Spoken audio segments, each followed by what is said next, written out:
क्या लाज शर्म मर्यादा इस तरह से खत्म हो गई है। आप एक तो वोट चोरी कर रहे हैं और उसके बाद सीना चोरी कर रहे हैं। आपसे सवाल पूछा गया महाराष्ट्र में टोटल वोट वहां की अडल्ट पॉपुलेशन से ज्यादा कैसे है, कोई जवाब नहीं। SIR की इतनी हड़बड़ी क्या थी बिहार में, कोई जवाब नहीं। 60% बिहार बाढ़ से ग्रस्त है, इतना जरूरी क्यों था SIR कराना, कोई जवाब नहीं।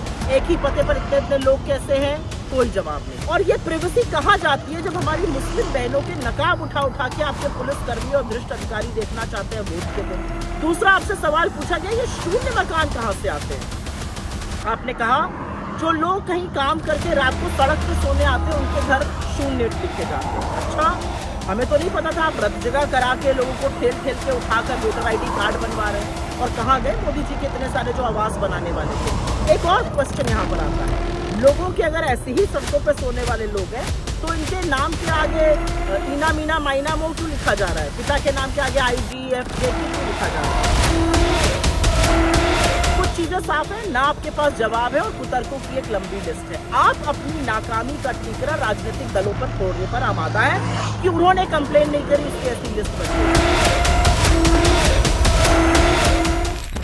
ज्ञानेश कुमार जी, आप इस देश के मुख्य चुनाव आयुक्त हैं। क्या लाज शर्म मर्यादा पूरी तरह से खत्म हो गई है।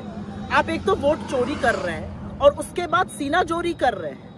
आप कितनी भद पिटवाइएगा अपनी और एक संवैधानिक संस्था चुनाव आयोग की, जो कि इस देश में निष्पक्ष चुनाव कराने की जिम्मेदार है। खैर, आज आपने एक प्रेस कॉन्फ्रेंस करी और उस प्रेस कॉन्फ्रेंस से आपकी और भद पिट गई। कुछ चीजों का जिक्र पहले करते हैं। पहले चीज का जिक्र है, आपके पास किसी चीज का कोई जवाब नहीं है। आपसे सवाल पूछा गया महाराष्ट्र में टोटल वोट वहां की अडल्ट पॉपुलेशन से ज्यादा कैसे है, कोई जवाब नहीं। SIR की इतनी हड़बड़ी क्या थी बिहार में, कोई जवाब नहीं। 60% बिहार बाढ़ से ग्रस्त है, इतना जरूरी क्यों था SIR कराना, कोई जवाब नहीं। एक ही पते पर इतने लोग कैसे हैं, कोई जवाब नहीं। फिर आते हैं आपके कुतर्कों पर, क्योंकि मुझे समझ में नहीं आ रहा कि आपके कुतर्कों पर सिर पीटा जाए या हंसा जाए। आपका एक जबरदस्त कुतर्क, आपको सवाल पूछा गया कि वीडियोग्राफी क्यों नहीं दे सकते हैं, आप महिलाओं के पीछे छिप गए। आपने कहा हमारी माँ बहनों की प्रिवेसी का हनन होगा। अच्छा, बूथ में लगी लाइन में औरतों की जो पिक्चर या वीडियो है उससे प्रिवेसी का हनन कैसे होगा। ये वीडियो तो टीवी दिखाता है, अखबारों में छपती है ये तस्वीरें। और ये प्रिवेसी कहाँ जाती है जब हमारी मुस्लिम बहनों के नकाब उठा के आपके पुलिस कर्मी और भ्रष्ट अधिकारी देखना चाहते हैं वोट के दिन। तो महिलाओं के पीछे मत छुपिए। दूसरा आपसे सवाल पूछा गया ये शून्य मकान कहाँ से आते हैं।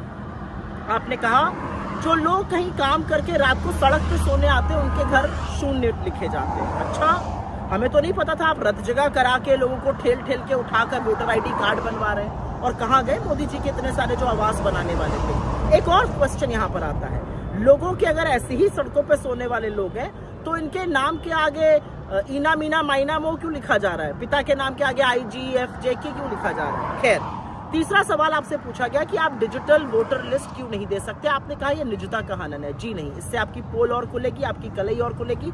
आप डरते हैं इसलिए नहीं दे सकते। चौथा सवाल आपसे पूछा गया कि एक ही पते पर या एक व्यक्ति के इतने वोट कैसे। आपने कहा एक व्यक्ति के एक जैसे नाम बहुत सारे हो सकते हैं, इसमें क्या बुरी बात है, कोई बुरी बात नहीं है। लेकिन एक ही नाम के लोगों के पिता के भी नाम एक हो, पति के भी नाम एक हो, घर का भी एड्रेस एक हो, ये बात तो गले के नीचे नहीं उतरती है। आपसे एक और बात पूछी गई, पांचवी बात, कि नेता प्रतिपक्ष राहुल गांधी जी ने सबूत दिया, आप उस पर एक्शन क्यों नहीं ले रहे।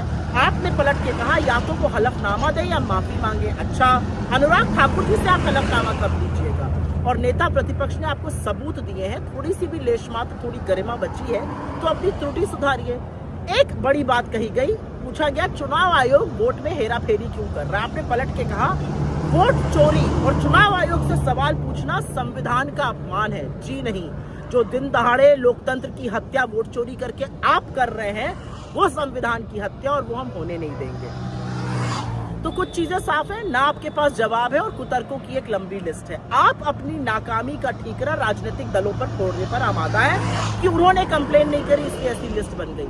अरे, लिस्ट बनाना आपकी जिम्मेदारी है, निष्पक्ष चुनाव कराना आपकी जिम्मेदारी है, फ्री एंड फेयर इलेक्शन हो आपकी जिम्मेदारी है। आप कोई सरकारी खर्चे पर मौज मस्ती करने के लिए, झुंझुना बजाने के लिए, सरकार के चरण वंदन के लिए थोड़ी बैठे हैं। आज एक चीज लेकिन साफ हो गई कि मोदी जी ने चीफ जस्टिस ऑफ इंडिया को चुनाव आयुक्तों के चयन से क्यों हटाया था, क्योंकि अगर नहीं हटाते तो उनको ऐसी मनमर्जी कठपुतलियां कैसे मिलती हैं। राहुल गांधी ने सबूत के सहित आपके सामने तथ्य रखे हैं, आपके पास एक भी तथ्य का जवाब नहीं है, कुतर्क है और ज्यादा से ज्यादा तरीके से आप बीजेपी के स्पोक्स पर्सन जैसे साउंड कर रहे हैं। एक बात याद रखिएगा, लोकतंत्र में वोट देने का अधिकार सबसे मजबूत और ताकतवर हथियार होता है, उसके साथ खिलवाड़ मत करिए। आपको इस देश के कानून का सामना करना पड़ेगा, आज नहीं तो कल करना पड़ेगा, क्योंकि ये देश अपने वोट के अधिकार के साथ वो खिलवाड़ बर्दाश्त नहीं कर सकता जो आप लोग करने पर आमादा है।